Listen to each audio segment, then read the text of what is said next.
नमस्कार दोस्तों, आप सभी का स्वागत है। आज की कहानी आपको बताएगी कि एक ही वक्त पर पैदा हुए दो बच्चों का भाग्य अलग अलग कैसा होता है। यानी कि अगर एक ही वक्त पर दो इंसान पैदा होते हैं या दो भाई पैदा होते हैं तो एक भाई का आचरण कुछ अलग होता है, एक भाई को कुछ अलग ही दुनिया मिलती है।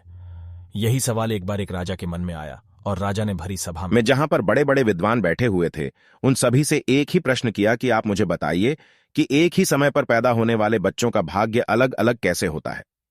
उन्होंने बताया कि जिस वक्त मैं पैदा हुआ उस वक्त अनेकों बच्चे पैदा हुए थे, तो मेरे ही भाग्य में राजा बनना क्यों लिखा हुआ था। एक विद्वान बीच में से खड़े हुए और उन्होंने कहा कि इस बात का जवाब आपको यहां से कोसों दूर पहाड़ी पर एक साधु रहता है और वह आपको बता सकते हैं। वह महात्मा तपस्या करते हैं, वह बता सकते हैं। अब राजा की मन में उत्सुकता थी सब कुछ जानने के बारे में, और राजा वहां चले गए और उन्होंने देखा कि वह महात्मा आग में से अंगार को पकड़कर खा रहे हैं। तो उन्होंने सवाल किया कि महात्मा जी, मैं आपसे पूछना चाहता हूं कि एक ही वक्त पर पैदा हुए बच्चों का भाग्य अलग अलग कैसे होता है। तो उन्होंने उस पर गुस्सा किया और बोले, चले जाओ, यहां से जो पास में झरना बह रहा है वहां पर तुम्हें एक महात्मा मिलेंगे, उनसे तुम ये सवाल पूछ लेना। अब वह राजा उन महात्मा के पास चला गया तो वह महात्मा जो थे वह अपना ही मांस नोच के खा रहे थे, यानी कि अपना ही मांस निकाल कर खा रहे थे। राजा से ऐसे देखा नहीं गया, फिर भी राजा ने अपने आप को रोकते हुए यह सवाल पूछ डाला। तो वह महात्मा बहुत गुस्सा हुए कि इस तरीके का सवाल दोबारा मत पूछना, चले जाओ, यहां से बगल के गांव में एक बच्चा है 4-5 साल का और वह मरने वाला है, तो तुम्हें बता सकता है। राजा के मन में उत्सुकता थी जानने की, क्योंकि सवाल बहुत जबरदस्त था। तो राजा उस बच्चे के पास चला गया और उस बच्चे के माता पिता सभी वहां बैठे हुए थे।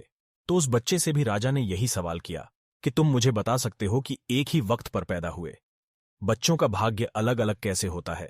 तो बच्चा मुस्कुराया और बच्चे ने बोला कि मैं आपको बताता हूं कि पिछले जन्म में हम तीनों आपके भाई रहे हैं, जो महात्मा अंगार निकाल ये कर खा रहे थे, जो आपको दिखा अपना ही मांस खा रहे थे। और हम चारों पिछले जन्म में भाई थे और जंगल में एक बार हमने रोटियां बनाई थीं।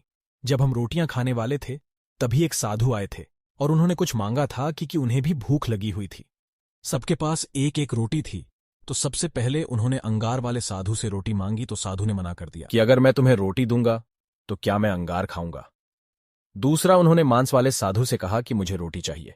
बाबा, तो उन्होंने कहा कि अगर मैं तुम्हें रोटी दूंगा तो मैं क्या मांस खाऊंगा, और मैंने भी मना कर दिया कि मैं तुम्हें रोटी नहीं दे सकता। और चौथे तुम थे कि तुम्हारे पास एक रोटी थी और तुमने आधी रोटी उन महात्मा को दी और उन्होंने अपना पेट भरा, बाकी को श्राप मिला और तुम्हें आशीर्वाद मिला।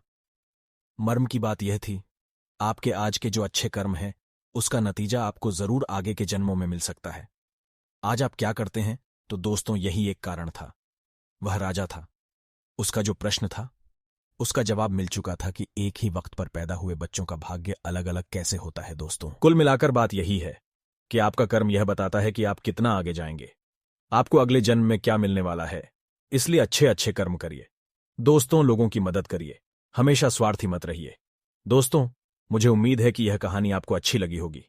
दोस्तों, अगर आप चाहते हो कि आपको और भी कहानियां मिले तो आप बिल्कुल सही जगह पर हो। यहां पर आपको संग्रह मिलेगा जो कि आपको दिन ब दिन लाइफ में आगे बढ़ने की प्रेरणा देगा और आपको असीमित ऊर्जा से भर देगा। दोस्तों, इस कहानी को पढ़ने के लिए और अपना अमूल्य और बेशकीमती समय देने के लिए दिल से आपका शुक्रिया। ज्वाइन करें हमारा यूट्यूब चैनल ज्ञान 247 ताकि आपको आगे और भी अच्छी अच्छी सुन सके। तो प्लीज हमारा चैनल लाइक और सब्सक्राइब और शेयर जरूर।